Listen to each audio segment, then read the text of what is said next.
kindness and compassion. Not the top priorities. According to one noblewoman, discipline reigns supreme. And Alicia Williams, with her unwavering sense of order, would never tolerate any commoners who couldn't keep up. Alicia?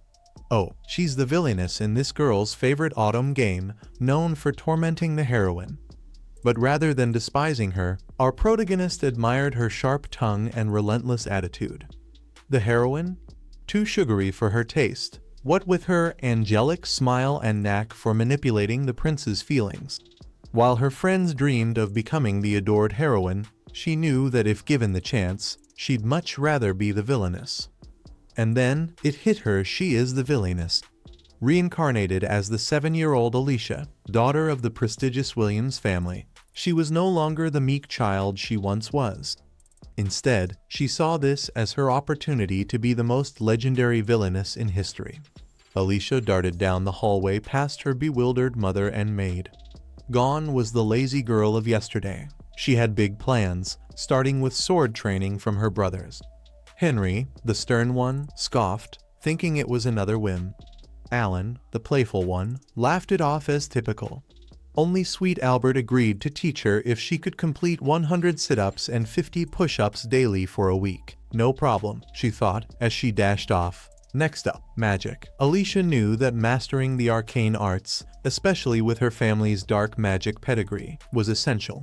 However, the Williams library was surprisingly lacking in magic books.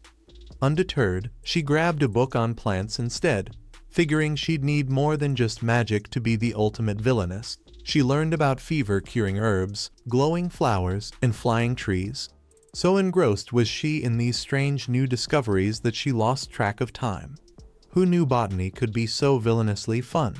Turns out Alicia's brain was top tier when it came to academics, but her body, not so much. After barely squeezing out 50 shaky push-ups, she realized physical prowess wasn't in the cards for her, at least not naturally. But ambition waits for no one, so she kept pushing through. To her surprise, the next day, those push-ups and sit-ups were a breeze.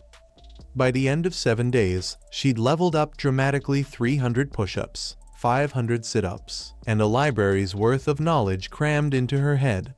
She was a training machine, and her progress had the whole family on edge. Her father, Arnold, couldn't help but ask what had possessed her, especially with the whole waking up early thing. Alicia, now radiating suspiciously good vibes, smiled and assured him she was just fine. She knew she was giving off major, plotting something evil energy, which only made her giddier. After all, no one would believe she remembered a past life as a villainous enthusiast. When her mother mentioned that Albert was out touring the Magic Academy preparing for his upcoming enrollment, it meant her sword training had to wait. But Alicia didn't let that slow her down. By the time her brothers returned, they were with all the other noble heirs who would soon be conquerable routes in the game. There was Eric of the Hudson family with fiery red hair and, of course, fire magic. Finn from the Smith family, a light magic prodigy. Gale of the wind-wielding Evans family, and Curtis from the Kenwood family with green magic, an outlier not from the 5 great noble families. And then there was Prince Duke Seeker, heir to the throne, water magic user, and the guy destined to end up with the game's heroine in the good ending. Alicia. She was totally into him in her past life, but romance was for the heroine. She had bigger plans, like making her mark as the world's greatest villainess. When Alicia ran up to greet them, her brothers introduced her to the group, who all found her adorable. Internally, she was melting at their good looks, but externally, this was her moment. She couldn't let the world's future villainess be seen as some bumbling child.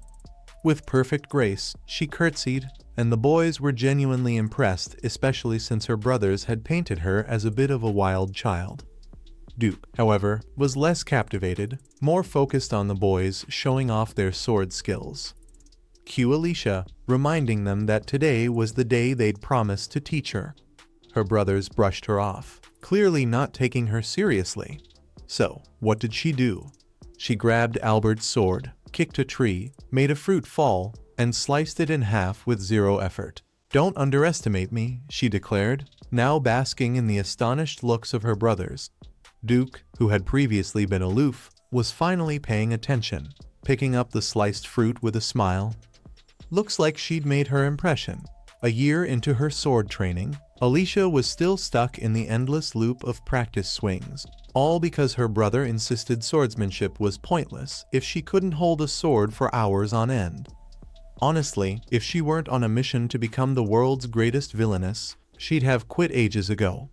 The only silver lining: Prince Duke had been making regular visits to their house, and let's just say, she didn't mind the royal eye candy. One day, mid-break, Duke approached and casually asked if she was done for the day. It was the first time he'd spoken to her directly, which was a moment. She replied she was just resting, and he asked why she worked so hard at swordsmanship. She almost blurted out her grand plan to become a villainess, but caught herself, instead saying, "I'm aiming for a villainously strong grip." He chuckled nervously, clearly not prepared for that, then patted her on the head, which instantly turned her into a flustered mess. Enter Albert, and Duke quickly stepped back, apologizing for interrupting her training. Albert wasn't buying it. Afterward, he grilled Duke on why he'd been hanging around so much lately. At first, he thought it was for the books, but now he was starting to suspect the prince had a thing for his little sister, who, of course, was already swooning. Meanwhile, King Luke was busy with the kingdom's VIPs, discussing the crumbling state of Lona Village. Apparently, living conditions there had been spiraling, but rushing in aid wasn't the best move politically. Instead, they shifted focus to finding the legendary Golden Rose, hoping it could bring a much-needed dose of optimism to the kingdom. The conversation eventually turned to Alicia, who had become quite the social butterfly, receiving invitations to various noble estates.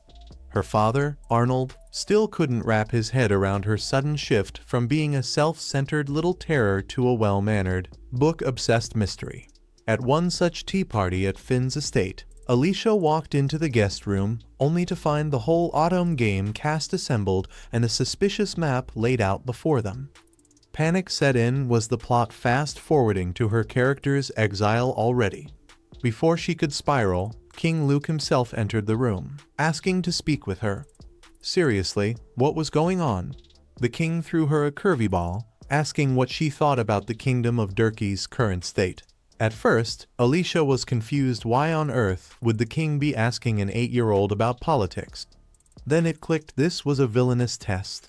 She channeled her inner mastermind, pointing out that while the kingdom was economically strong, the wealth gap between nobles and commoners was ridiculous. People in Lona, she noted, could barely afford bread. Tensions were high, and a rebellion seemed inevitable. The king, clearly intrigued, pushed further, asking how she'd fix it. Alicia didn't miss a beat, suggesting they fund Calvara's independence, gaining a strong trading partner without declaring war. A move that was cunning and, of course, something the pure-hearted heroine would never do. Alicia was feeling more villainous-like by the second. After some royal praise, the king made his exit, leaving Alicia to breathe a sigh of relief. Duke, having witnessed it all, asked if she was nervous.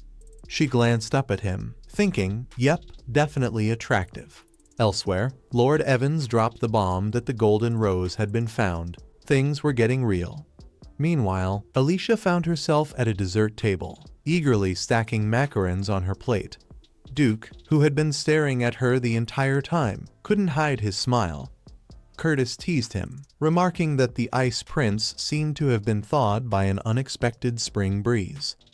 Later, as the sun set, Duke handed Alicia a belated birthday gift, a diamond necklace that left her absolutely floored. Diamonds were worth a fortune here, way more than in her old world.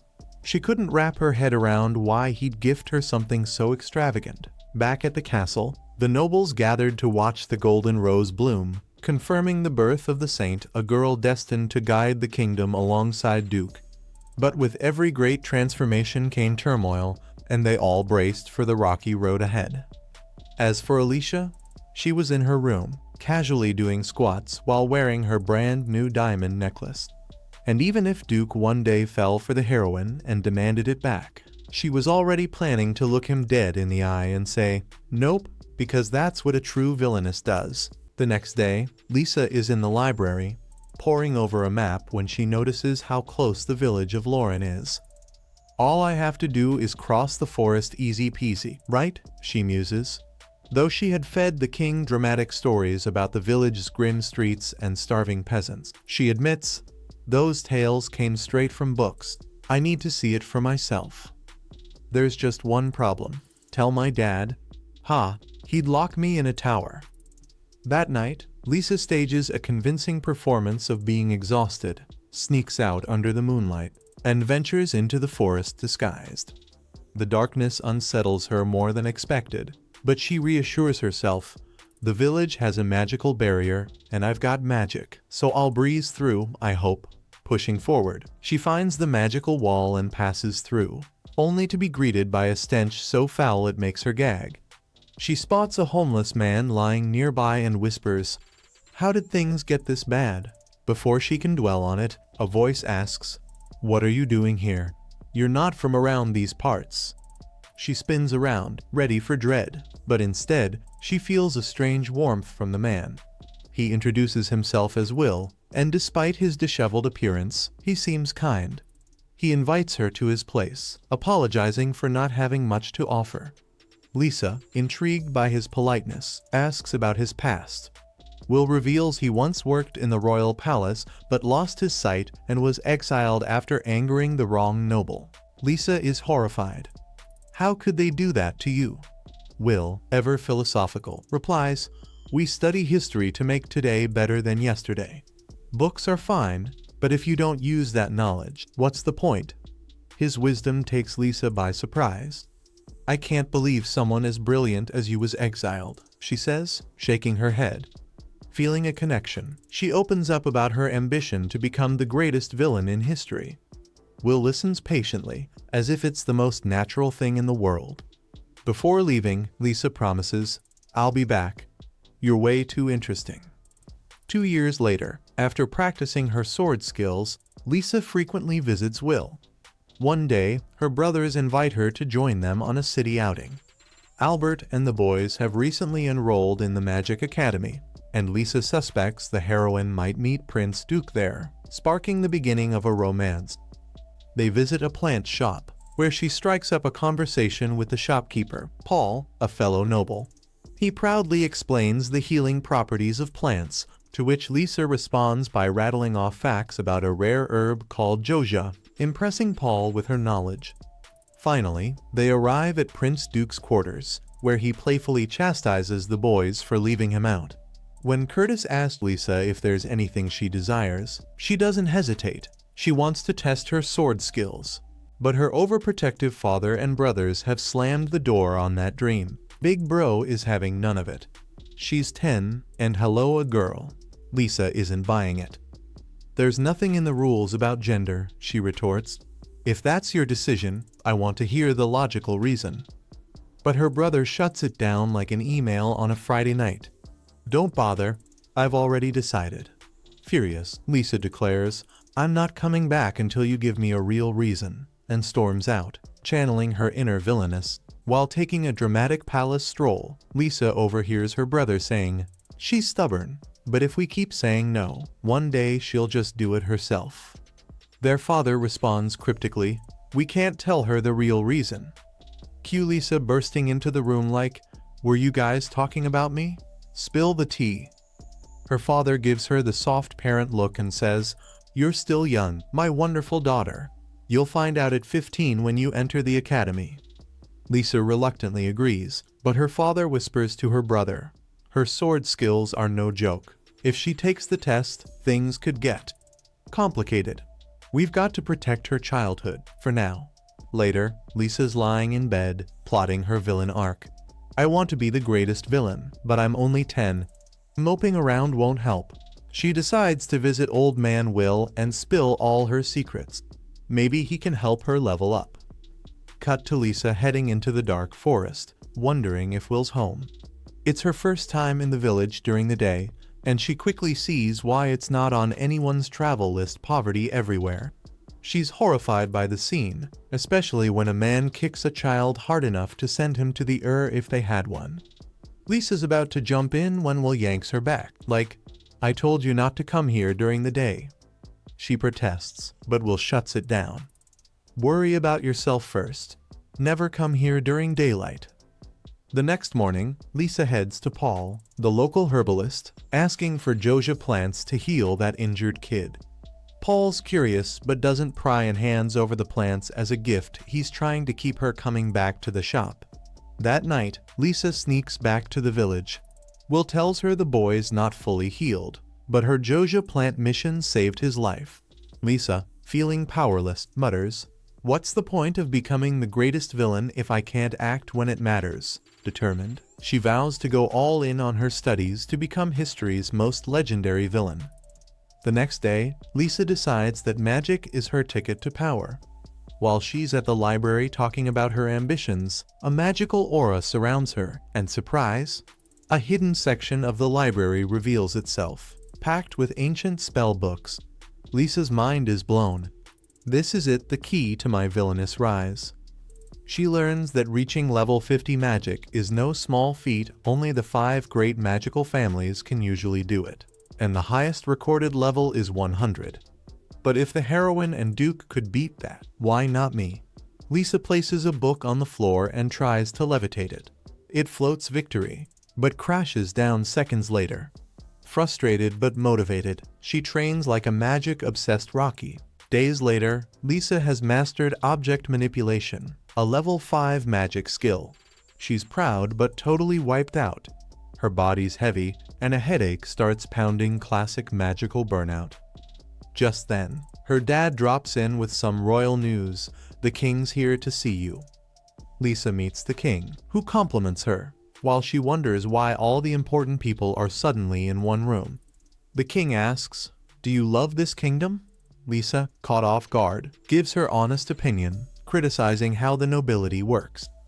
Magical power and political authority shouldn't go hand in hand. The current system? Total waste of talent. Her bluntness shocks the nobles, and they tell her to watch her tone. The duke's surprised by her audacity, but the king, clearly intrigued, presses further. "What you said applies to you too. Would you give up your noble status?" Lisa, totally unfazed, says, "Sure, I'm cool with that. Being born into a noble family was just luck. No need to cling to it." The king is impressed. "You're one of a kind," he says. As Lisa leaves, she reflects on the day's events. Exhausted, she plans to rest but promptly collapses with a fever. Duke rushes to her rescue, carrying her to her room and making sure she's taken care of. After some time, Alicia found herself back to full health, credits God, and a little medicine for her recovery. As she wakes up, she can't help but wonder, what's Prince Duke's deal? Does he see me as a sister, or is he just a charming rogue? Determined to lean into her new villain arc, Alicia steps outside with a mission: sneak into the Magic Academy. That big building? Yeah, that's gotta be the one. I know it's early to meet the heroine. Of course, there's a slight hitch. I don't even know what the heroine looks like. After wandering through what feels like a maze of a garden, she thinks, "This place is enormous. I'm not even at the school yet." Sneaking around, she spots some workers but quickly nixes the idea of asking for help. If they realize I'm a kid and a trespasser, I'm toast. Just then, a girl sneaks up behind her and asks, "Lost, little one?" Enter Blee Cather, a student. Alicia, confused by the name, thinks, "Cather? Never heard of that family." Blee reveals she's from a humble bakery-owning family, leaving Alicia bewildered. Wait, isn't she the heroine? How can she be a commoner? Blee, equally intrigued by Alicia's looks, introduces herself, and the two share a laugh. Blee smiles, saying she hopes they'll be friends. Alicia, floored by her angelic grin, mentally notes, everyone's bound to love her. The duo makes it to the school, where some girls approach Blee. Before Blee can explain her lost child discovery, Alicia vanishes, spying on them from a distance. Just then, Prince Duke arrives, and Blee fills him in about the mystery girl. Alicia watches, noting their closeness. They seem tight. Noted. She sneaks into the academy, now confident no one will notice. I've come this far, time to explore. She finds a treasure trove of books on dark magic and beams with excitement over the Academy's vast resources. I can't wait to grow up and enroll here. Meanwhile, in a classroom, students gossip about a child prodigy dark hair, around 10 years old, who's been solving problems beyond their skill level. As they debate who this genius could be, Alicia strolls up to the board and casually explains a geopolitical strategy. One boy blurts out, "Is this what 10-year-olds think about?" The room is stunned. Back at home, Alicia overhears her father talking with Mr. Joan about Blee, calling her dangerous. When her father catches Alicia eavesdropping, Mr. Joan threatens, "How much did you hear? Should I just erase your memory?" In a panic, Alicia promises not to spill the beans about Blee's extraordinary abilities. But she didn't seem evil. Is she really a threat? Her father dismisses her concerns, and when asked if she met Blee, Alicia cleverly dodges, saying it's just a feeling. That night, Alicia hones her magical skills, showing impressive control. Her brother enters, informing her that Blee wants to meet. Alicia greets her warmly, surprising, given her supposed villainess role. At a gathering, Alicia shares her ideas, while recalling that this is the moment in the game where Prince Duke and Blee get closer. She can't just let that slide. Time to make her move. Approaching them, Alicia seethes. How dare a commoner like her get close to Prince Duke? But before she can strike, Blee enthusiastically thanks Alicia for her contributions, further fueling Alicia's irritation. To stir the pot, Alicia suggests Blee showcase her magic on stage. Blee, being annoyingly agreeable, accepts without hesitation. Alicia's frustration boils over. Seriously, she'll agree to anything. When Blee invites Alicia to join her on stage, Alicia quickly declines, stating she's not a student. Blee, ever the sweet one, reassures her, but Duke steps in, telling Blee not to pressure Alicia. Feeling a little guilty, Blee wonders what she did to offend Alicia. Alicia responds coolly, "Not everyone gets along, and that's fine." But Blee, undeterred, says, "If we just talked more, I'm sure we could become close friends." Henry jumps in, agreeing. He advises Alicia not to write people off so quickly. Reluctantly, Alicia agrees to give Blee a bit more conversation. Later, Blee asks about Alicia's favorite flower. "Lily of the Valley," Alicia replies, "beautiful but deadly." Blee shares her love for marguerites. After a round of small talk that feels more like an interrogation, Alicia grows bored. To mix things up, she conjures a marguerite flower with her magic, declaring, "A perfect flower for a perfect girl." The crowd is stunned by her magical prowess. Henry, sensing trouble, orders Alicia back to her room. Alicia leaves, puzzled. What did I do wrong this time? Later that night, Alicia drops the bomb on Will. "I can use magic now, but I'm just a beginner." Will, trying to play it cool, reminds her that most kids don't get their magical spark until they're 13. Then, in true wise mentor fashion, he tells a cautionary tale about some hotshot who thought they could handle level 100 magic at a young age. Spoiler alert, they couldn't, and poof, no more magic, ever. Will gives Alicia the classic slow and steady advice.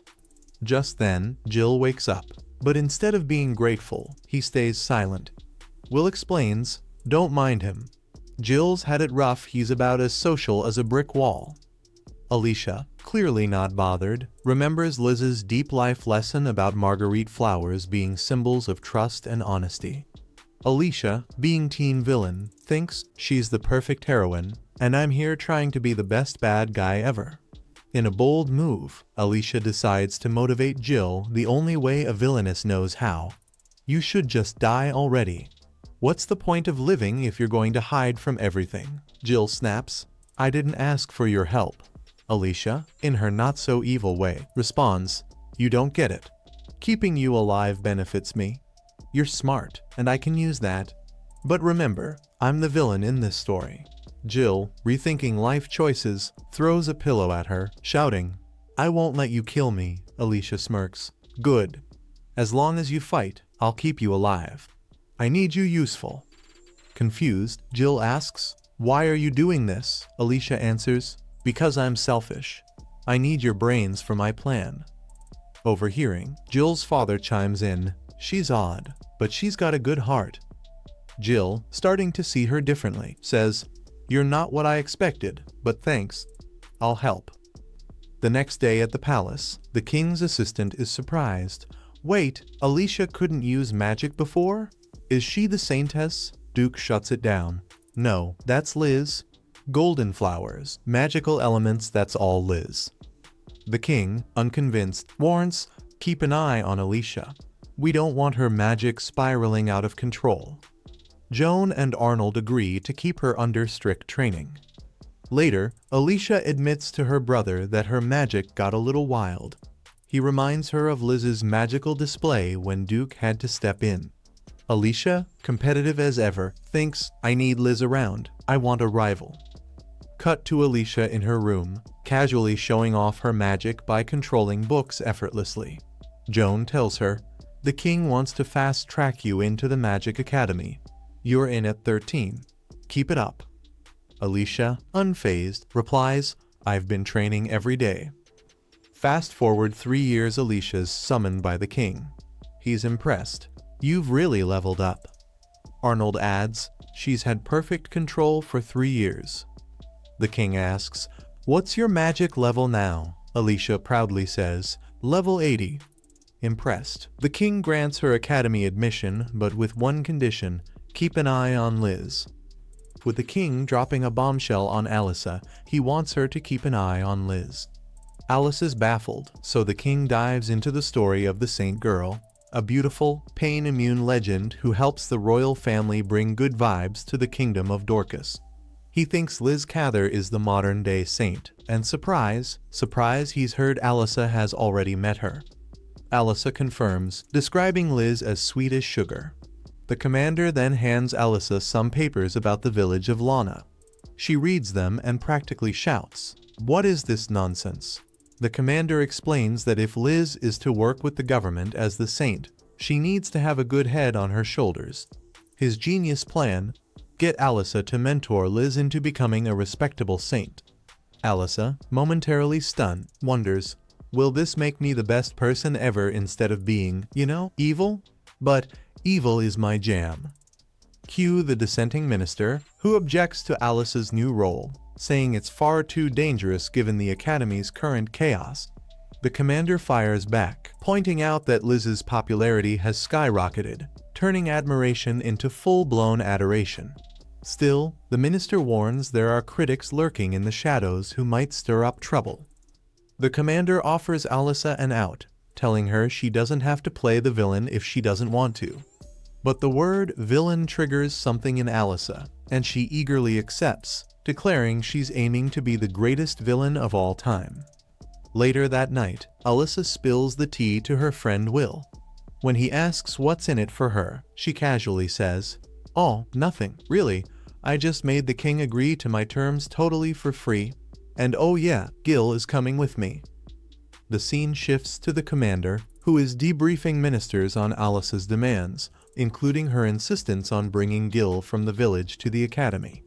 Everyone's shocked to hear Alyssa has been secretly visiting Lana for years and is tight with Gil, whose father was killed and who narrowly escaped a similar fate. Alyssa vouches for him, calling him a diamond in the rough who just needs a shot at a proper education. Cut to Alyssa telling Gil that he'll be joining her at the royal palace as her servant. Gil, understandably floored, reminds her that only nobility can serve the crown. Alyssa, ever the smooth talker, tells him not to sweat the details, he's coming with her. Will chimes in, pointing out no one's ever left the village before, to which Alyssa smugly replies, "This is just the beginning. Soon, the whole village will be the talk of the town." She then asks Grandpa Will if he wants to tag along, but he refuses, calling himself a washed-up criminal whose fate was sealed when he landed in the village. As Alyssa's about to leave, a wounded girl grabs her, pleading for help. Without skipping a beat, Alyssa scoops her up and rushes to a safe spot, but not before catching the eyes of a crowd. Alyssa purifies some water, because of course she can, and gets to work healing the girl's brutal burns. Gil and Grandpa will arrive, and Alyssa, being extra as always, throws up a barrier to block prying eyes. Despite the girl's severe injuries, especially her dead leg, Alyssa pulls off a near miraculous healing. Unfortunately, the leg is too far gone, so she whips out her sword and amputates it. The girl wakes up, understandably confused, and asks, where's my leg? Alyssa calmly explains that the leg had to go, or it would have taken her life with it. Introducing herself as Rebecca, the girl now finds herself Alyssa's new personal tomb. With the barrier down, Alyssa fills the villagers in on her heroic deeds. Then, with a cryptic wink, she asks Rebecca to rally the village, saying she plans to use the saint as an excuse for her next move. Gil, utterly lost, asks what she means by that. Alyssa spills the beans, saying she'll mentor Liz and Lana, but assures Gil that she'll be pulling the strings from behind the scenes. Grandpa Will, now thoroughly intrigued, decides to stay in the village just to see what kind of chaos Alyssa stirs up next. The next morning, Grandpa Will bids farewell to Alyssa and Gil as they leave the village. Gil is wowed by the city's beauty, feeling happy to be back. Meanwhile, Alyssa has a little heart-to-heart with her dad. He asks, "Aren't you regretting your decision?" Alyssa, queen of no regrets, replies, "Not even a little. But hey, you promised I could take the duel test, what gives?" In full dad mode, tells her she's such a swordsmanship prodigy that the test isn't even necessary. Fast forward to Alyssa arriving at the academy, where she gets all the attention. Meanwhile, Gil overhears some girls chatting with Liz, asking if she's Albert's sister and gushing over her beautiful hair. One of them gets a little too handsy, touching Alyssa's hair. Cue Alyssa, who smacks the girl's hand away. Right on cue, Liz shows up with her squad of 4 young men. The hair-grabbing girl whines to Liz about Alyssa calling them obnoxious, but Alyssa, ever direct, says, "Well, you are." Liz tries to step in, all peace and love, asking Alyssa to apologize. Alyssa, channeling her inner villain, refuses and walks off, proud of her evil potential. Just when Alyssa's feeling good about her bad self, Duke with teleportation magic whisks her away. The guy's obviously fond of her, even sniffing the necklace he gave her as a kid. Alyssa thinks he might break it. How embarrassing would that be? But instead, he whispers sweet nothings and pats her on the head. "You're no villain," he tells her, "and you never will be." Alyssa, creeped out by his womanizer vibe, pushes him away and bolts. The next morning, they both stumble upon Liz, surrounded by admirers, sipping tea like royalty. Alyssa, plotting something wicked, picks up a paper Liz wrote. After reading it, she tosses it aside, calling it boring, shallow, and totally unrealistic. The crowd, now riled up, wonders how Alyssa dares to insult Liz, but Liz stays calm and asks, "Why do you find it unrealistic?" Alyssa, never one to hold back, explains that Liz's dream of tearing down the village walls and eliminating inequality is a fairy tale. She points out that breaking the wall won't magically erase centuries of division. Liz argues that tolerance will bring peace, but Alyssa fires back with idealistic nonsense. Reality's more complicated, and your article doesn't get that. Tensions rise, but Alyssa keeps schooling them, saying, "Look, I'm not here to flatter anyone. It's just surprising no one's pointed out these flaws before." One person blows up, shouting, "Don't insult our bond," Alyssa retorts. "If indulging her is your idea of love, you're all useless." Liz finally steps in, defending her friends and saying, "You can reject my ideas, but don't insult them." Alyssa, now in full debate mode, compliments Liz's magical abilities but drops a truth bomb. "You, Liz, are the very symbol of inequality. Talent, family, looks, no one's truly equal. That's what drives people to improve. If we stopped praising strengths for the sake of equality, wouldn't that be an injustice, too?" Liz, visibly shaken, can't respond. She can only mutter, "I just want to create a world where everyone's happy." Alyssa, unimpressed, sighs and says, "Well, that was disappointing. I was hoping for a real debate." She struts out, leaving Liz's friends to console her. Alyssa, now reveling in her villain role, basks in the glory of having crushed Liz's spirit. She vows to stop Liz in her tracks, proving she's the true queen of villainy. In the school hallways, Alicia walked with her head held high, students throwing her looks of scorn and whispers of the nasty girl who dared bully St. Liz. Alicia reveled in the hatred. The disruption she brought to the once peaceful school filled her with pride. Jill, her friend, couldn't understand why everyone took Liz's side after all. Liz was always just preaching grand ideals while everyone else gossiped over tea. But Alicia was unbothered. To her, this was just a sign she needed to spread her bad reputation even further. Her goal was clear: she would become the greatest villainess ever.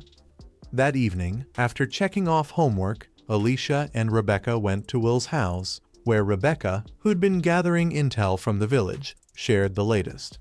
Tensions were high among the villagers, and some even hinted at plundering everything if they ever managed to escape. Alicia expressed concern for Rebecca's safety, especially with her missing leg. But Rebecca, unfazed, reassured her. Alicia's backing was all the protection she needed. A sentiment that delighted Alicia to no end. She was starting to sound like a real villainess. Rebecca went on to explain that, though the villagers had long ago lost hope of change, her resilience was inspiring them. They didn't see her as a savior, though, so she suggested Alicia bring crops from the outside that the villagers could cultivate. At home later, as Alicia was working on a proposal for Lona Village, her older brother Henry seemed oddly clingy. She noticed he hadn't been spending time with his twin, Alan, and he admitted he was distancing himself. The two had been inseparable until recently, but ever since joining the academy, it was all Liz this, Liz that from Alan, and Henry felt he no longer understood his twin.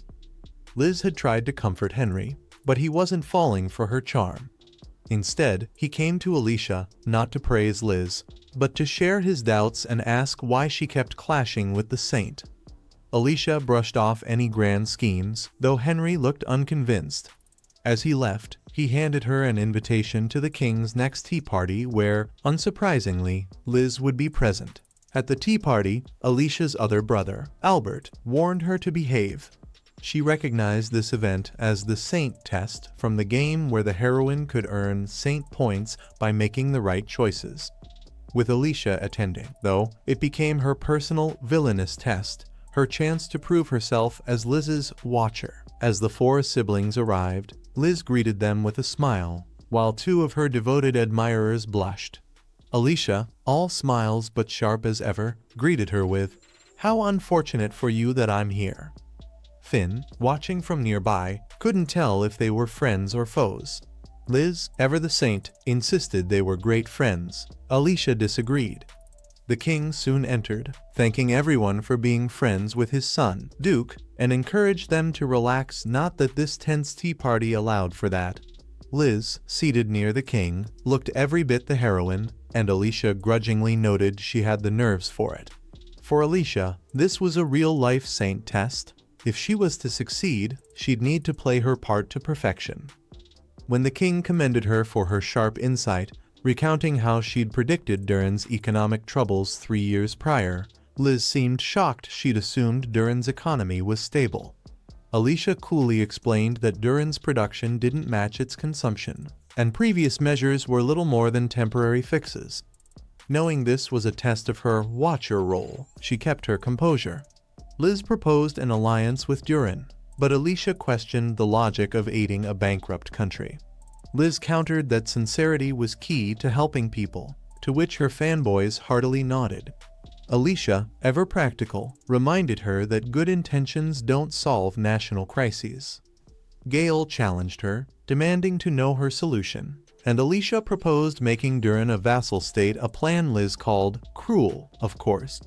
Alicia argued that Laval, a neighboring kingdom with whom they had a complicated alliance, could easily seize control of Durin if they didn't step in. Even Derek, a noble, agreed, citing rumors of border tensions. Liz, distraught, wanted to help Durin's people, but Alicia emphasized the importance of protecting their own kingdom first. Durin needed economic self-recovery, not handouts. Alicia even suggested exporting local goods, sparking Liz's idea about Durin's potato crops. In the end, Liz reached the right answer, but Alicia's subtle nod from the king confirmed her success. As the tea party ended, she knew she'd passed her real test not as a saint, but as the ultimate villainess. The four simp boys, entirely oblivious, cheered Liz on with over-the-top praises, gushing about her brilliant ideas as if she'd single-handedly saved the world. With her test safely behind her, Alicia noticed even Duke seemed a little proud of her. But wandering the halls alone afterward, she found the whole party exhausting and couldn't wait to get home. Once the king left, the gathering transformed into the All About Liz show. As she drifted through, her eyes caught the royal family portraits, particularly one with an empty spot. Then she noticed a painting of a young boy who looked like Prince Duke, standing beside a familiar man. Duke appeared and explained it was his father and grandfather from years ago, noting he took after his dad but inherited his mom's skin tone. Alicia, recalling that King Luke had an older brother, was tempted to pry but decided against it. When Duke offered to walk her out, Alicia struck her villainous pose, teasing, "Sure you wouldn't rather stay with Liz?" She half expected him to lecture her, but he simply pointed out she looked hopelessly lost, so he was showing her the exit. Mortifyingly, he was right, and she trailed behind, noticing he only ever smiled at the game's heroine. But when he offered her his hand, his smile didn't seem fake. Meanwhile, Jill was spying on Alicia's morning training when Henry struck up a conversation with him, quickly coaxing Jill into spilling that he was from Lona. Observing Jill's nervousness around everyone but Alicia, Henry advised the boy to mask his emotions or risk becoming her weakness. Alicia arrived, quashing any rumors of her hatred for Liz with a smirk, claiming her true dream was to be a villainess and that opposing someone as perfect and adored as Liz was just exhilarating. Henry burst out laughing at the absurdity but accepted it. On their carriage ride, Henry still chuckled at the thought. He viewed Liz as a protagonist in some grand tale, her every word ringing with unearned depth, even the most obvious of statements. Nice girls weren't usually his type, yet he was clearly smitten. Jill, feeling something was off, asked if there was a spell at work. Alicia mulled it over, feeling Liz's unnatural sway on people was eerie. Though Henry ruled out mental manipulation magic, noting it only worked short-term, Alicia wondered if some ancient grimoire might hold the answer. She refused to believe Liz was so insidious as to manipulate people, yet her fairy tale innocence was straight out of the game. Ironically, Alicia was now worlds away from her own character's version back then, talentless and eventually exiled. Determined to change that fate, she'd worked hard to become stronger. As they pondered, they were ambushed. Jill caught in the grip of strangers who yelled at Alicia to run. Before she could react, a blow to the head knocked her out, and she woke up bound in a storage shed. The kidnappers dragged a battered Jill in, and that's when Alicia's patience snapped. She tries to use her magic to escape, but it's blocked by a collar. Turns out, they came prepared. Jill, still crumpled on the floor, urges her to bail through the northern exit, but another kidnapper steps on him like a rug. The guy casually wonders if they should just off Jill since he won't fetch any ransom. Alyssa, not having any of it, kicks the guy in the face. Jill, ever the optimist, insists she should run. The kidnappers swarm, but Alyssa is quick on her feet, knocking one down and freeing her hands.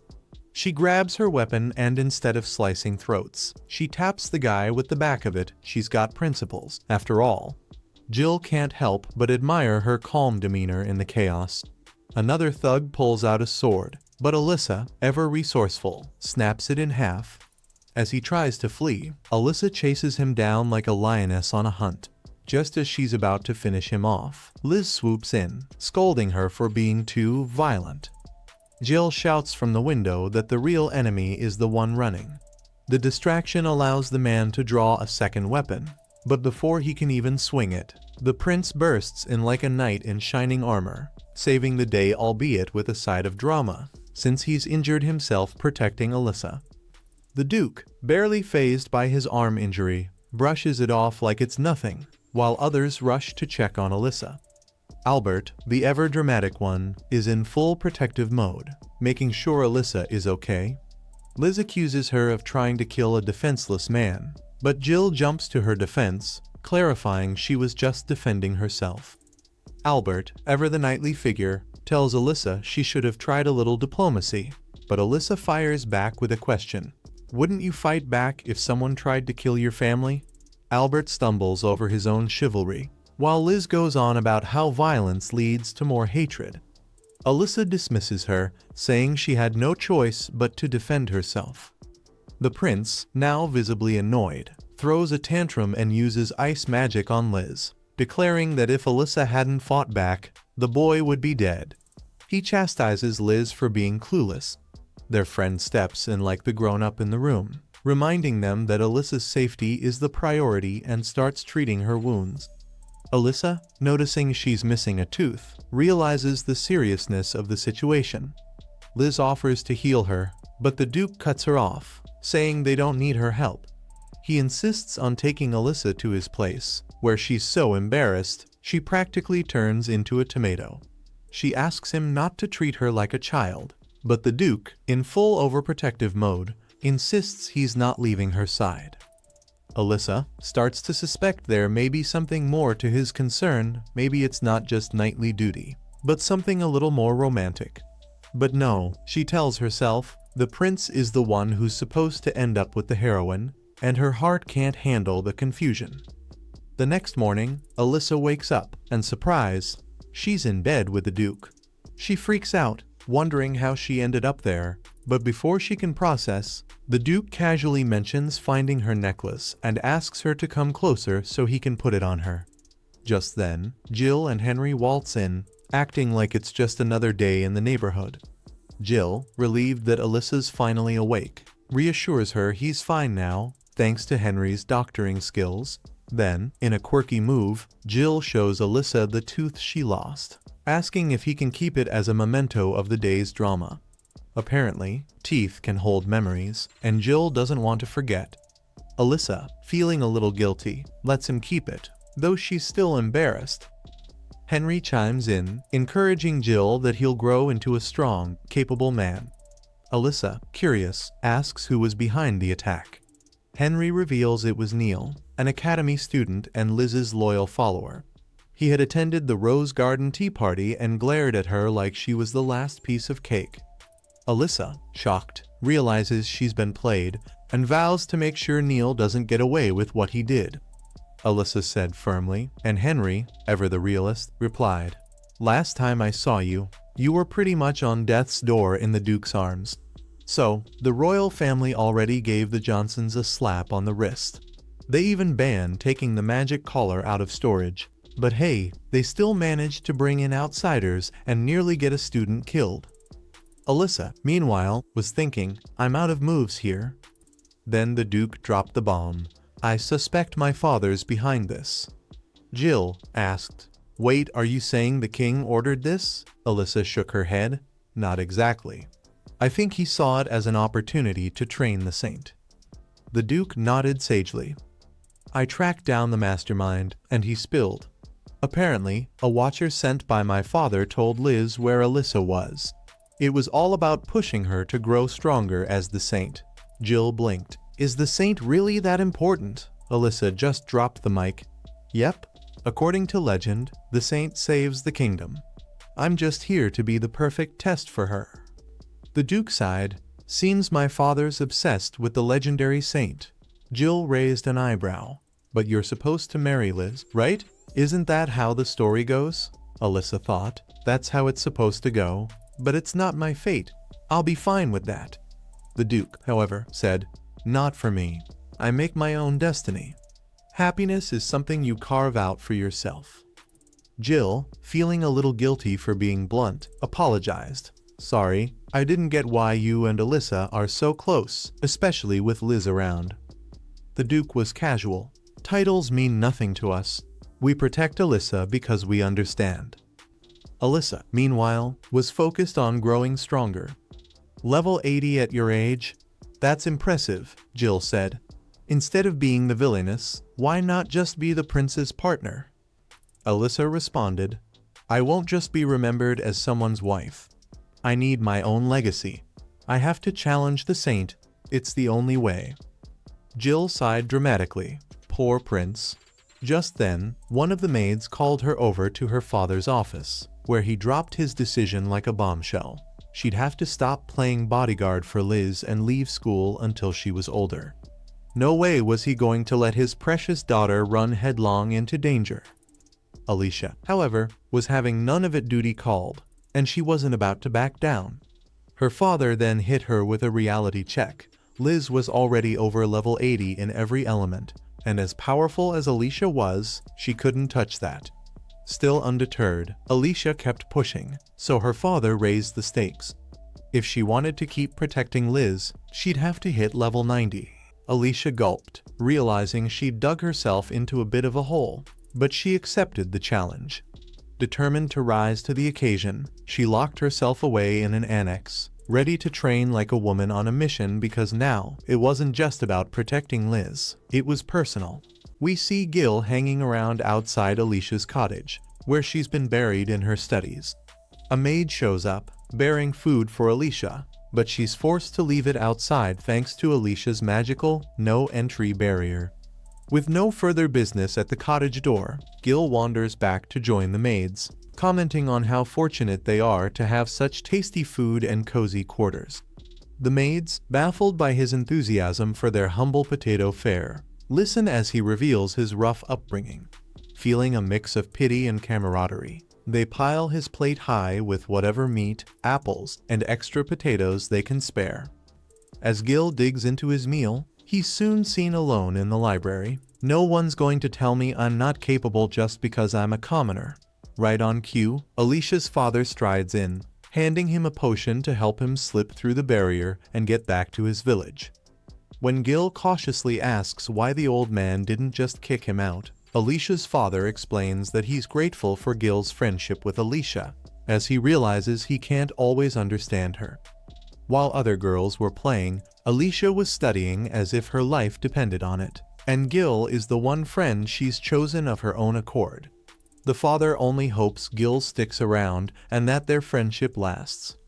Gil, caught off guard by Alicia's father's openness, admits he once thought him strict for isolating Alicia in that cottage. Her father laughs, clarifying that it was Alicia's own choice to train there with the goal of reaching level 90. He had only intended to keep her from an observer role if she fell short, planning to return her to the academy when the time was right. Gil, reassured, urges him to trust her more. Alicia is much stronger than anyone realizes. But her father still has concerns, especially about her friendship with Liz, fearing it may lead to trouble. He even reveals that the king recently apologized for an incident and offered Alicia a break from her observer duties, though he secretly hopes she'll persevere. Gil, unimpressed, questions if they truly think Liz is the kingdom's salvation. Alicia's father acknowledges Liz's magical prowess, but believes Alicia's skills are also valuable. Gil, however, is tired of the kingdom duty rhetoric.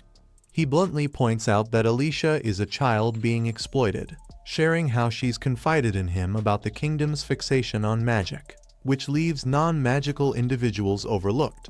He explains that Alicia wants to train him to be someone of worth, and he's committed to standing by her. The scene shifts to the village, where the elderly Will admires a plentiful potato harvest, surrounded by cheering children. Reflecting on how much they've achieved thanks to Alicia, he remarks, "Who'd have thought we could grow our own food? The town will thrive now." Just then, a young thief tries to steal a sack of potatoes but is stopped by Nate, who firmly says, "If you plant this much food out in the open, expect visitors." The villagers explain they're training family to guard the fields and invite Nate to stay.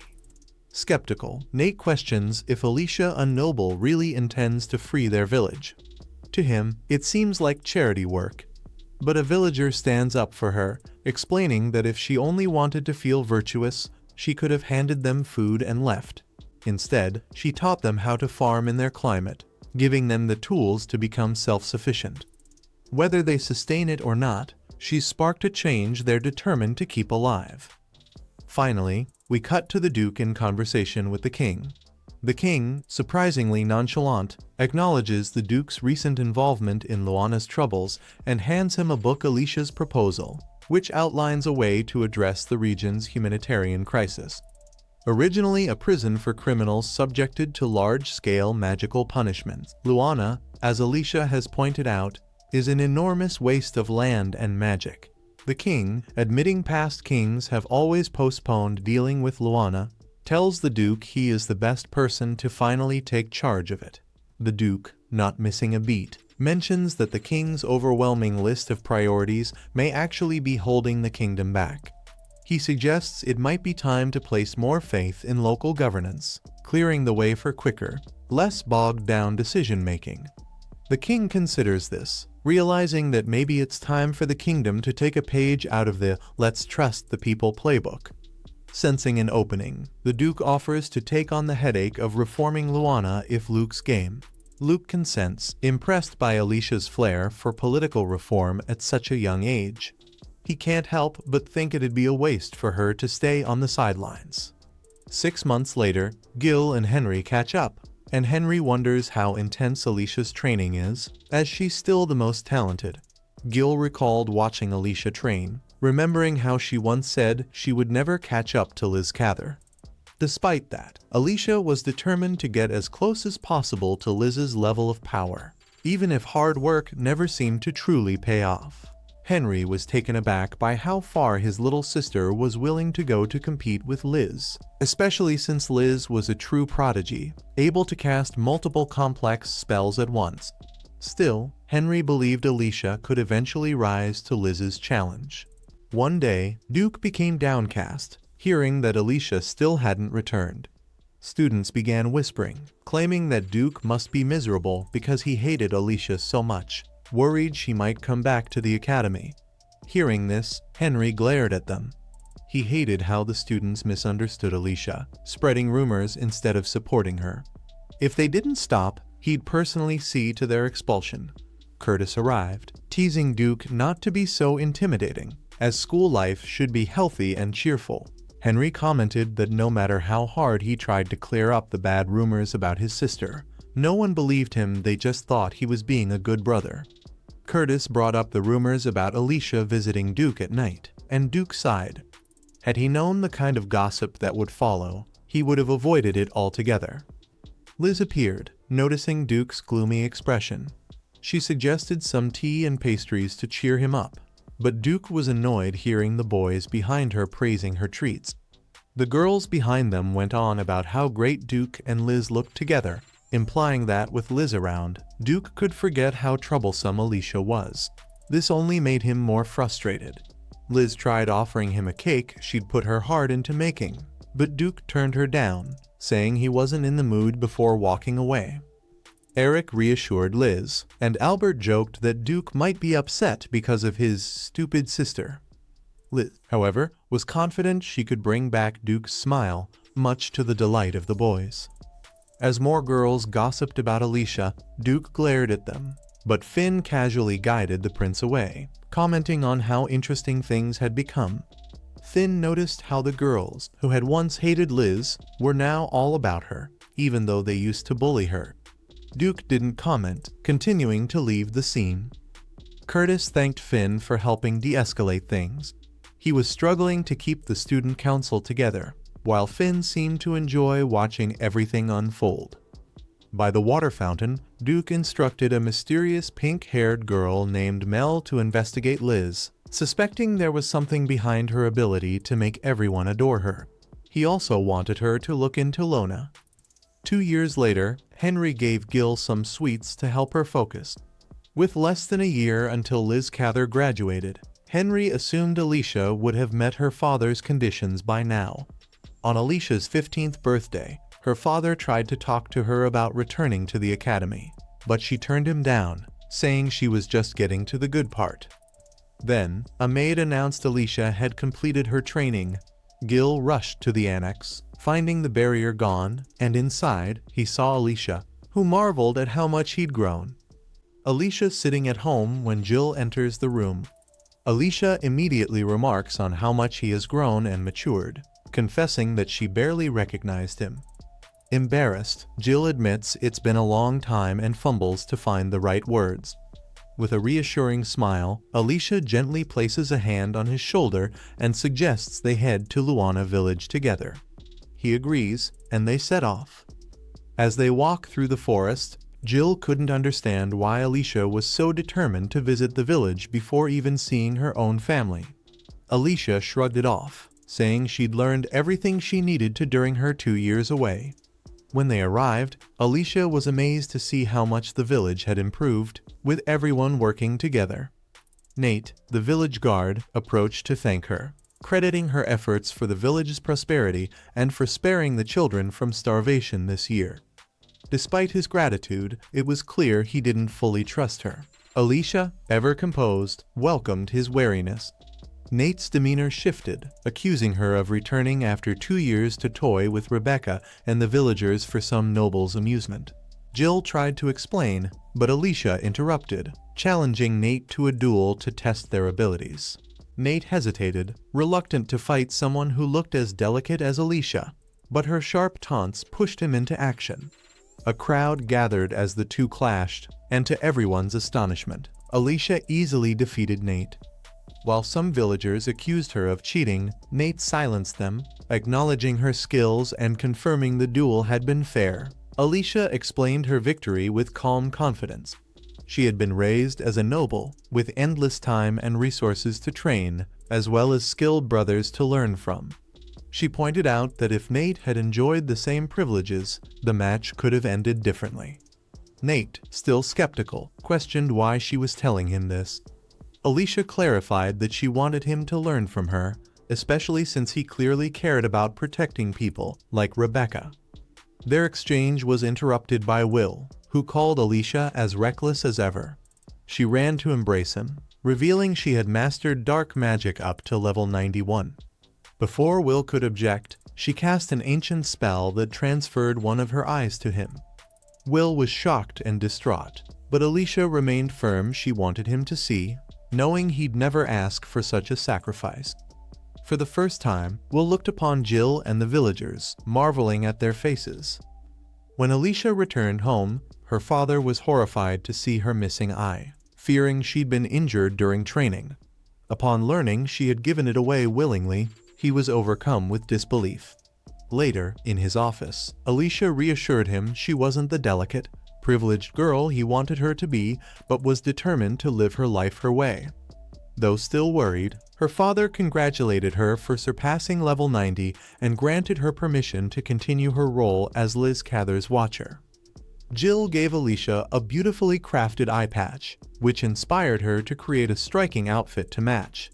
When she returned to the academy after 2 years, she made a dramatic entrance dressed entirely in black, fully embracing the role of a villainess.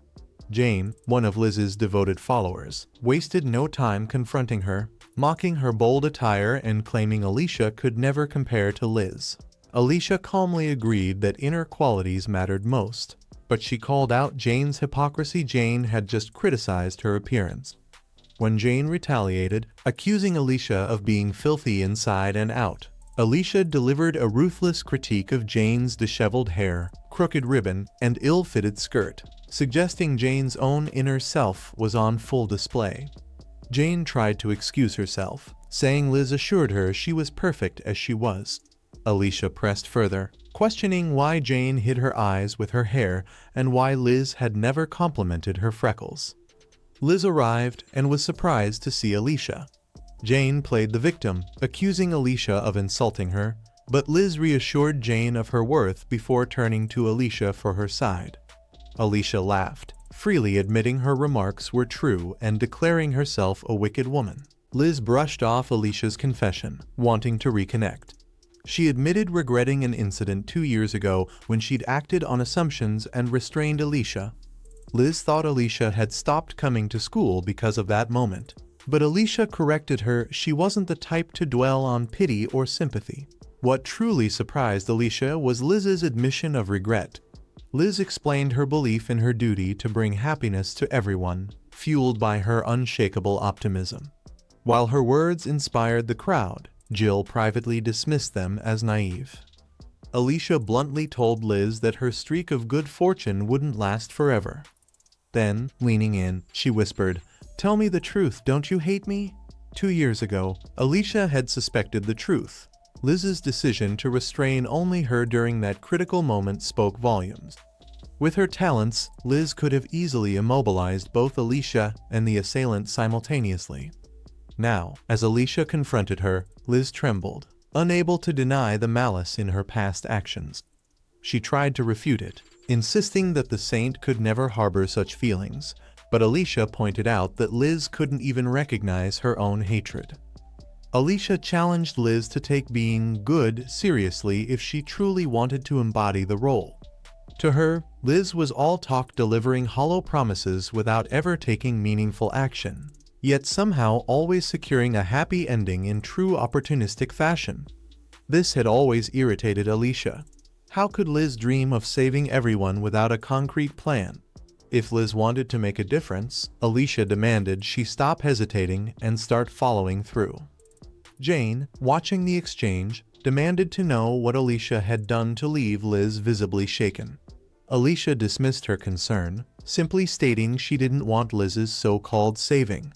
Alicia's goal was to stay true to herself, even if it meant being hated by everyone. A week later, Alicia and Jill aced their entrance exams, earning spots in the most advanced classes. Initially, the counselor praised the Williams family for providing Jill with excellent tutors. However, Alicia corrected him. Jill had achieved everything through his own efforts. This revelation softened the counselor's tone, as he lamented the limitations imposed on commoners without magic. Afterward, as they walked the academy halls, Alicia elaborated on the societal constraints Jill faced. In their kingdom, an aristocracy, commoners who couldn't wield magic were often dismissed outright, even for roles that didn't require magical ability. Alicia found this bias infuriating. Suddenly, a torrent of water materialized before them, revealing an angry Prince Duke. His eyes landed on Alicia's eye patch, and his frustration spilled over. Brushing him off with a nervous laugh, Alicia teased him for his dramatic greeting after 2 years apart. But Duke wasn't amused. He had heard about her giving away her eye, and his anguish was evident. He told her she didn't understand how painful it was to watch her over the years. Alicia realized his anger was laced with sadness. He accused her of treating her villainous role like a game since childhood, but his voice faltered when she coldly dismissed him with, "You're bothering me." For a moment, Duke looked broken. He apologized and walked away, leaving Alicia with a pang of guilt. Jill, sensing her turmoil, lightly teased her, saying the response was very on brand for a villainess.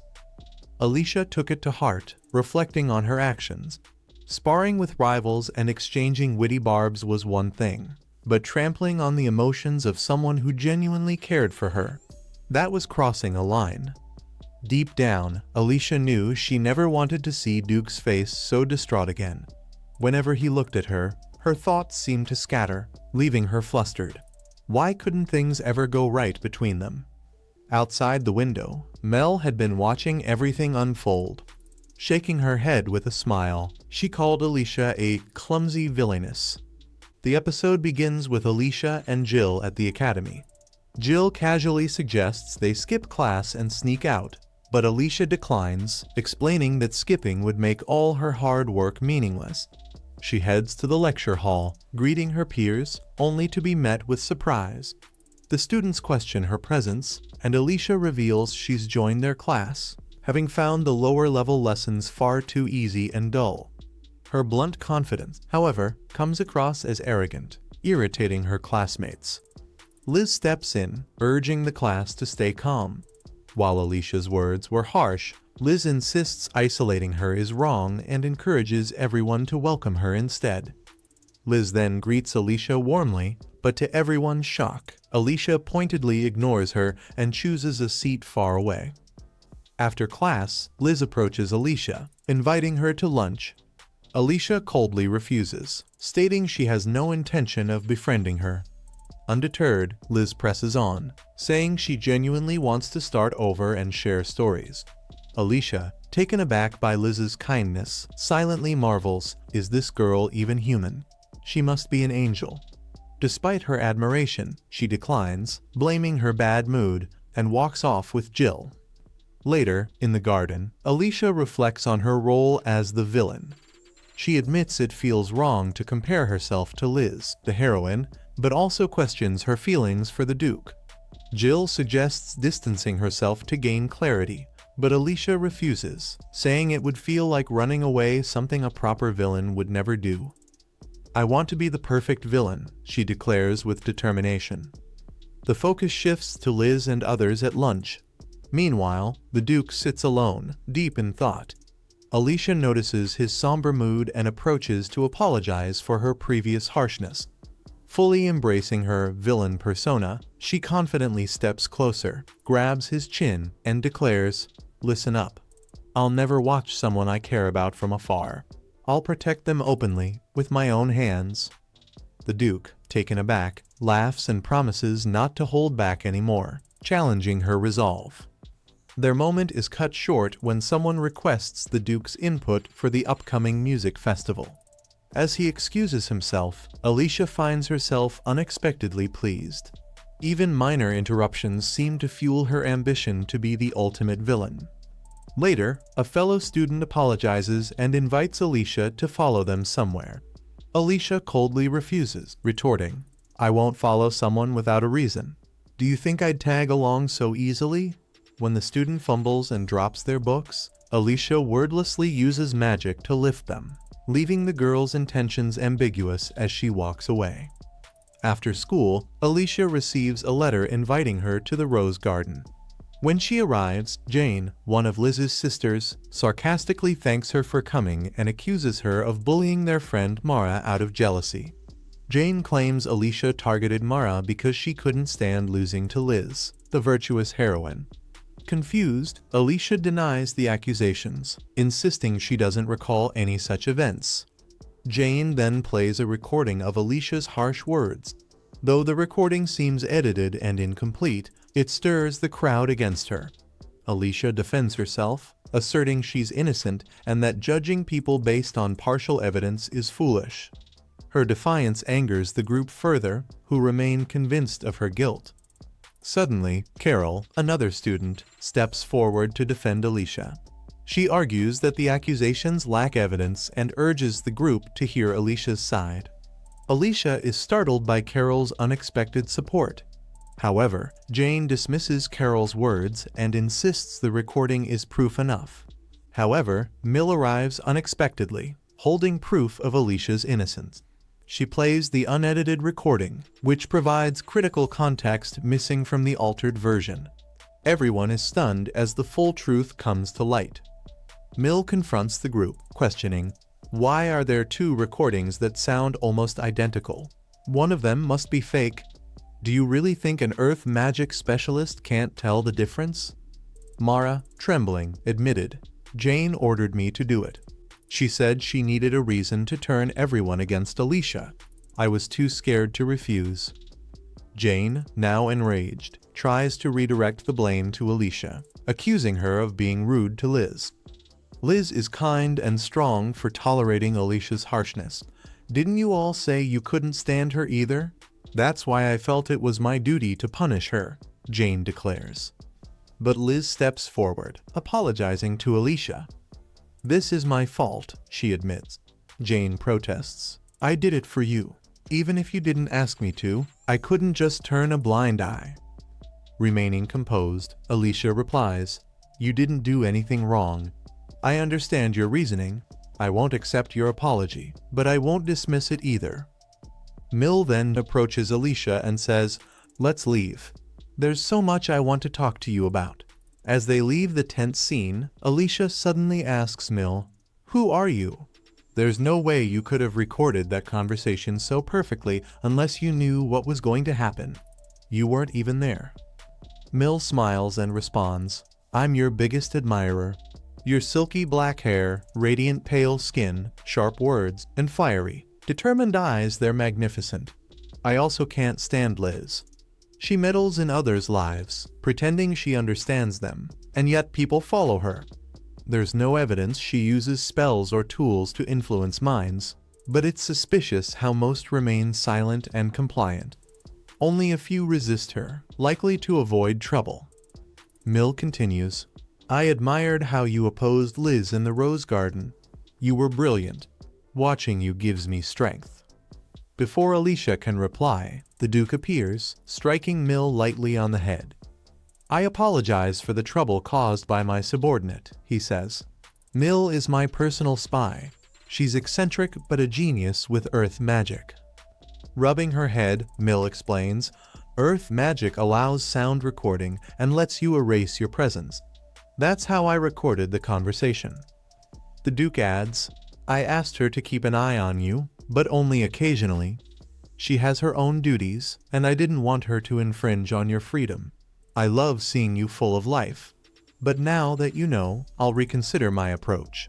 Mill's decision to reveal herself was unplanned, but I'm glad it allowed me to speak with you directly. Alicia responds with a smirk. So you knew all along that I play the role of the villain. That makes me feel like a co-conspirator, not that I mind. Suddenly, she gasps. Oh no, I just remembered something important, she dashes off, with Jill following her. Alicia feels slightly disappointed in herself, wishing to be the kind of lady who could make even a princess's heart race. The two then head to Rowena Village, where Will has implemented some notable changes. He reveals a stunning truth. He is the older brother of the current king, and his full name is Y-Seeker. Reflecting on the portrait, she now recognized the man beside Duke as his older brother. Will, seated around the fire, Will began weaving the tale of his life, a story as grand as it was tragic. The firstborn son of the previous king, Will's life was marked by early loss. His mother died soon after his birth.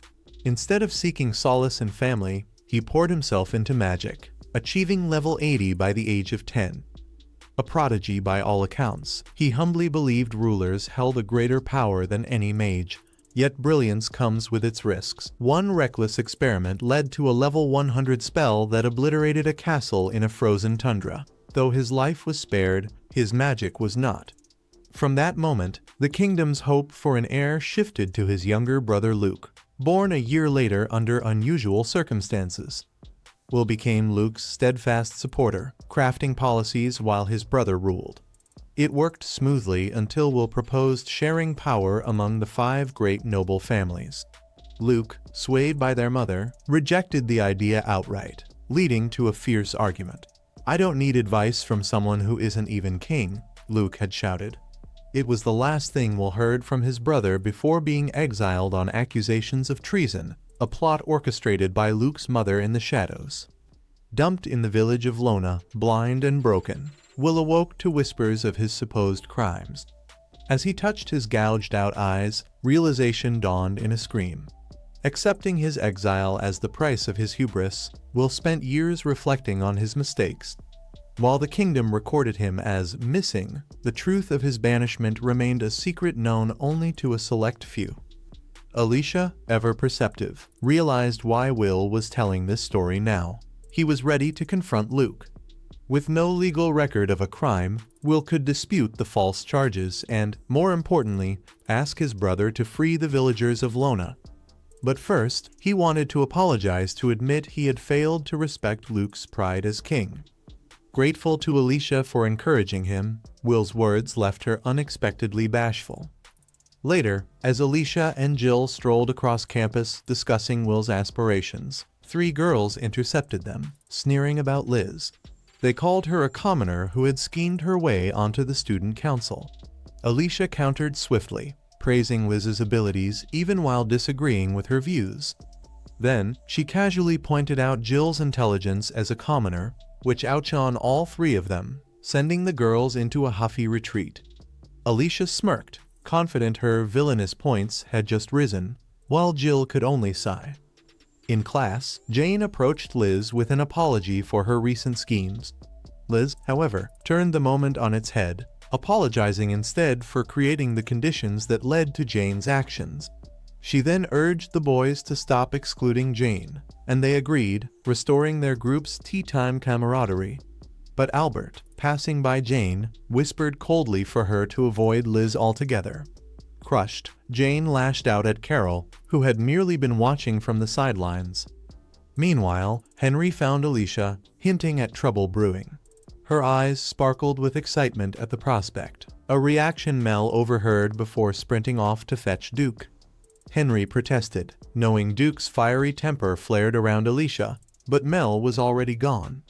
Spotting the group, Finn and Curtis decided to follow, sensing entertainment more compelling than their game of catch.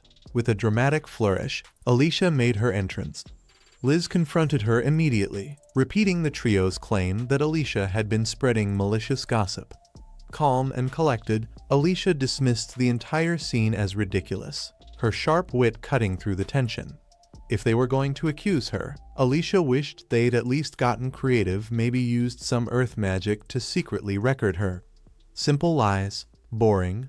Liz, ever the optimist, took Alicia's word for it. But when the three girls insisted Alicia had spewed the foulest insults imaginable, Finn jumped in, rolling his eyes. "Actually," he said, "you're the ones who said all that nonsense. I saw the whole thing." Caught red-handed, the trio faltered. Mel, watching from the sidelines, sighed in disappointment. Alicia, however, decided to live up to her villainous title and keep the theatrics alive. "Less than trash," she sneered, leveling an icy glare at the girls. Liz didn't approve. "Even if they're wrong, calling them trash is too much," she protested. Alicia smirked. "Oh, you sweet, naive little thing," she teased, her taunts making Liz tremble. That's when Eric decided to step in, puffing his chest in defense of Liz. He ranted about her bravery, recounting how she had once protected everyone from a wild wolf at the academy despite shaking with fear. Alicia, unimpressed, raised an eyebrow. "A wolf? At this academy? You mean the kind that doesn't even exist in this kingdom?" She yawned for dramatic effect. "Anyway, I'm bored now." With a wave of dismissal, she turned and left. Liz, now sulking, wondered if she and Alicia could ever be friends. Her brooding triggered a mysterious aura that made the trio of girls suddenly profess undying loyalty to her, leaving Curtis and Finn exchanging curious glances. Later, during tea in the garden, Jill revealed the wolf story was true after all. Odd, since wolves only lived in Laval, a nation with zero ties to Durkees. Alicia, ever the schemer, theorized that Laval might have sent the wolf to test Liz's rumored saintly powers. Using a wolf to mess with someone, that's downright evil. "I should take notes," she mused, grinning wickedly. Her remark made Duke choke on his drink. Without a word, Duke whisked Alicia away to his secret hideout. There, he demanded she stay out of Will's business. Turns out, Duke had been in contact with Will long before her, even sneaking off to Lona to visit him. When Alicia brought up Will's exiled friends in Laval, Duke slammed his hand against a bookcase, growling, "You don't need to know. Don't waste your time on Laval. Just focus on me." Alicia's response? A solid headbutt. "I'm nobody's caged bird," she snapped. Predictably, this only made Duke's obsession worse. Outside, she tried to cool her flushed cheeks, muttering, "That was a lot," but one question burned brighter than her blush. What was the secret about Laval, and why was Duke so desperate to keep it hidden? At the academy, class takes a grim turn when the teacher introduces a troubling topic, a mysterious illness called Doton that has plagued the region for years. The room grows quiet as the teacher asks if anyone can explain the disease. All eyes widen when Jill the servant boy raises his hand. Whispers erupt like wildfire, students muttering that Jill is clearly overstepping his boundaries. The teacher silences the murmurs and allows Jill to speak. He explains that Doton causes spots on the skin that eventually disappear. But it's not a skin issue, it's a condition that damages internal organs. Most cases are found in the Dian River Basin, where residents rely on contaminated river water for their daily needs. His detailed explanation leaves the class in silence. Later, Jill and Alicia talk about his dedication to his studies.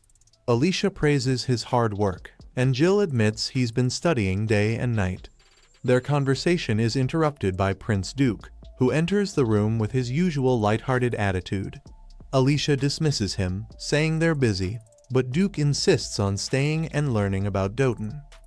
Alicia uses a map to explain that the disease is linked to Laval's rapid industrialization. Jill mentions rumors of a rare herb called MTI, believed to cure the illness. Found on cliffs near Laval, the herb is difficult to obtain. Jill also shares the dire situation in Lana Village, where the disease spreads rapidly due to poor medical facilities and proximity to the river. Meanwhile, Prince Duke confides in Mel about his feelings for Alicia. He says he loves her deeply but doesn't want to confine her, likening her to a falcon that deserves to soar freely. Back at the academy, Alicia asks Jill to retrieve a book she left in the library. Jill agrees and heads off, but is stopped by Liz, who asks for his help in understanding Doten. She shares her desire to study hard and build better relationships between villagers and outsiders. When Jill hesitates, Liz uses a strange magical energy that appears to influence him. Under her spell, Jill agrees to help her. Their interaction is interrupted by an angry Prince Duke, who demands to know what Liz has done. She denies any wrongdoing, but Duke drags Jill away, seemingly snapping him out of the trance. Jill returns to Alicia, who scolds him for taking so long, worried something might have happened. Duke warns her that Jill was acting strangely, but Alicia doesn't fully understand his concern. Jill reassures her that he's fine. The scene shifts to Duke speaking with Mill about an investigation. When asked about the Saintess, Mill dismisses her as a figure admired by the public, but of little consequence. She also admits to making no progress on deciphering the ancient texts Duke had assigned to her. In the dining hall, the students are gathered, but tension brews as Jane sits quietly, clutching a pair of scissors with a determined expression. Back in the study room, Alicia and Jill are working together when Alicia reflects on the Doten disease and the strange wolf tied to Liz. She feels the need to visit Laval for answers, but doing so would mean exile from the kingdom, leaving her conflicted. Suddenly, screams echo through the hall. Alicia rushes out to find Jane in a fit of rage, having cut off all of Carol's hair. Turning to Alicia with a furious glare, Jane accuses her. "This is all your fault." Alicia confronts Jane, calmly asking why she acted so cruelly. Jane, defensive, blames Alicia, claiming she's the reason Carol has become so pathetic. Jane explains that Carol spent too much time copying Liz, trying to be like her, and it disgusted her. She adds that just as Alicia had once humiliated her, Carol tried to do the same. Alicia stays composed, pointing out that Jane's actions are fueled by hatred and that resorting to violence only shows she couldn't win with words. Jane snaps, accusing Carol of growing her hair long just to imitate Alicia. Turning to Carol, she says coldly, "You'll never become Alicia." Alicia replies without hesitation, "I already know that." She admits that Carol has always looked up to her but brushes off the drama, deciding it's not worth her time. Internally, Alicia reflects that a true villainess is meant to be hated. Jane, desperate, shouts loudly, accusing Alicia of not caring about Carol at all. Carol interrupts, standing her ground, and reveals that it was Jane who cut her hair. Jane, startled, stumbles over her words, pleading with Carol not to look at her with eyes so much like Alicia's. Without saying a word, Alicia uses her magic to take the scissors from Jane and shocks everyone by cutting her own hair. Smiling, she says, "Now we have the same hairstyle." Jill, impressed, says, "You never fail to amaze me." The scene shifts to Duke, who teases Alicia about her new look, calling it adorably infuriating. Mill, nearby, grumbles about all the work Duke keeps giving her. The mood changes when Duke suddenly calls Mill in a sharp tone. She flinches, muttering how scary he looks when he's angry. The next day, Alicia's bold haircut inspires a trend across the academy. Henry notes how everyone's attention has shifted from Liz to Alicia. In the Rose Garden, a group of girls argue, one accusing another of betraying Liz by siding with Alicia. Henry steps in, calming the argument and leading the girls away. Later, Jill mentions how even Liz's loyal followers seem to be changing their opinions. Alicia interrupts, saying, "I guess I'm starting to carry that villainous aura." But she wonders aloud if people can really change their loyalties so easily. As they walk, Alicia overhears a group of girls bullying Jane, mocking her and throwing mud. "You don't deserve to breathe the same air as Liz," one of them says. Jane cries but doesn't fight back. Alicia steps in, shielding Jane from the mud and glaring at the bullies. "Leave now, and clean yourselves up before I throw the mud back at you," she warns. The girls quickly run away. Jane, still in tears, turns to Alicia and asks angrily, "Why are you helping me? Isn't all this your fault?" She insists Alicia leave her alone. Instead, Alicia uses her magic to clean Jane's clothes and says gently, "It's okay to cry if you need to. Crying isn't weakness, it's how we grow. Stay here until you feel ready. No one will bother you." She casts a protective barrier around the door and leaves Jane to collect herself. Jane finally breaks down in tears, sobbing quietly. Jill looks at Alicia and says, "You're so kind." Alicia shrugs and replies, "Save that for Liz. I just didn't want to see something so unpleasant." The episode ends in the library, where Mill excitedly holds up a book. "I found it," she exclaims, clearly thrilled. Alicia is staring at a map, lost in thought. Gil notices and asks, "What's with the map? Planning something new?" Before she responds, Mill hugs her from behind, but the Duke pulls Mill away, clearly jealous. Mill cuts the chatter, revealing she's discovered a secret about St. Liz, charming magic, a rare spell unique to saints that spreads happiness and unconsciously attracts people. Alicia is shocked, having never heard of it, but the Duke confirms it, citing an ancient book. He explains Liz might be using it unknowingly. Gil reflects on his sympathy toward Liz, now explained by the magic. The Duke warns Gil to stay away, as he lacks the strength to resist it. Mill brings up Liz's close friend, Jean, whose behavior has been erratic, setting traps and cutting girls' hair. Alicia theorizes that Liz's magic has spiraled out of control, affecting everyone indiscriminately. Henry reveals he reported this to teachers, but they dismissed him. The Duke suggests isolation, but Alicia insists they confront Liz directly. Meanwhile, Liz hears from her friends that the Duke warned others she's dangerous. Hurt, Liz denies deceiving anyone, but her magic subtly influences those around her. When Alicia's group confronts her, Liz's friends, under the magic's sway, accuse Alicia of spreading lies. Unable to reason with them, Alicia retreats, realizing the magic's strength. Gil argues for swift action, but the Duke assures them he'll handle it. Later, Liz asks the Duke about Alicia and Henry, but he coldly dismisses her, saying, "I don't want to hear another man's name from you." Gil, suspicious, tells Alicia he believes the Duke is manipulating Liz, but Alicia, exasperated, brushes him off. The Duke teleports Liz to a private room where Alicia and Gil await. Apologizing for the deception, he explains it was necessary for a direct conversation. Alicia confronts Liz about the harm her magic is causing. Liz denies it, insisting she's done nothing wrong. Alicia explains the magic is unconscious, influencing everyone, and accuses Liz of never questioning why no one disagrees with her. The Duke points out Albert's feelings for Liz aren't genuine. Liz, recalling a past conversation with Albert, hesitates. The Duke asks, "Have you never questioned the extreme loyalty of those around you?" Liz bitterly counters, "If I'm using magic, why doesn't Duke love me the way I love him?" The room falls silent. Finally, Liz breaks down. "I didn't ask to be a saint," she confesses.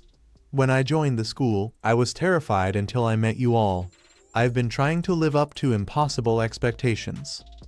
Alicia softens, realizing Liz is as much a victim as anyone else, trapped by her role. Liz admits nervously, "I care about the Duke more than you." The Duke responds firmly, "I love Alicia, no matter what." Alicia, shocked, struggles to process his words. Liz's emotions overflow. "I hate you, Alicia. You're confident, in control, everything I wish I could be. Alicia's brothers arrive, warning her to stay away from Liz.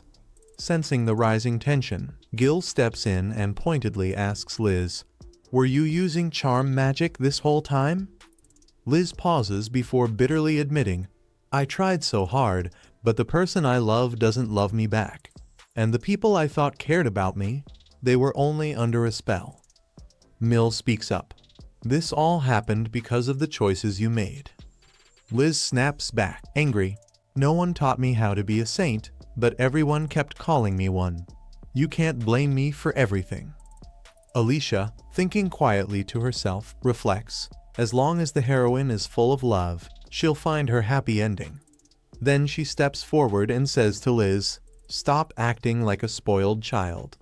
Whether you're the perfect saint or not, you need to think about your own happiness."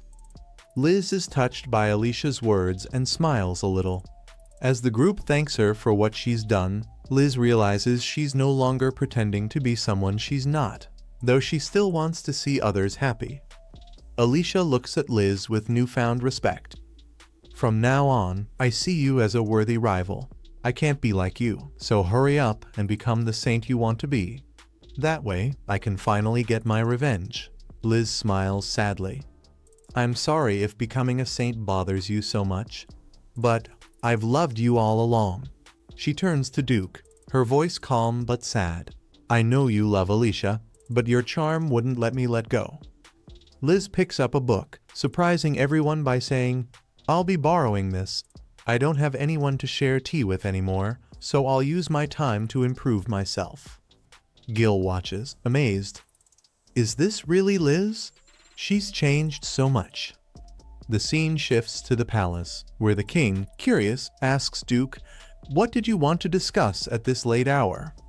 Duke answers calmly, "There's someone who wants to meet you."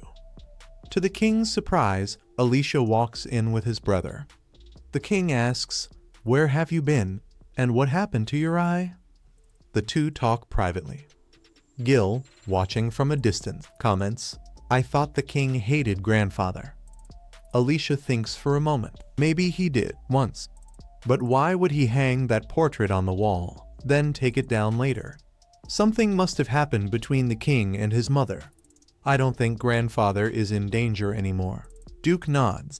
"I'll make sure my uncle is safe." Alicia adds, "We also need to clear his name. Once we do that, we can finally free Lana. I asked Rebecca to look into it, and so far, no one in Lana has been accused of those crimes." Duke, surprised, says, "I didn't know you had looked into it so deeply. There's no reason to keep the village isolated anymore. It will be freed soon. You'll be rewarded for this. What do you want?" Alicia answers thoughtfully, "I want to stop looking after Liz. Her charm will settle down on its own. Once that happens, she'll learn, grow, and become more confident. That's why I need to step back." Duke nods. "I'll tell my father everything. But when will you answer my confession? I don't care what anyone else thinks. I'll wait for your answer. Just tell me someday." Then he leaves. The next morning, Gil teases Alicia. "Couldn't sleep because of Duke, huh?" Alicia replies confidently, "I know what I feel." Suddenly, Duke appears, but says nothing, leaving both of them confused. "Alicia?" she calls out. Duke turns, his face cold and distant. "Who are you?"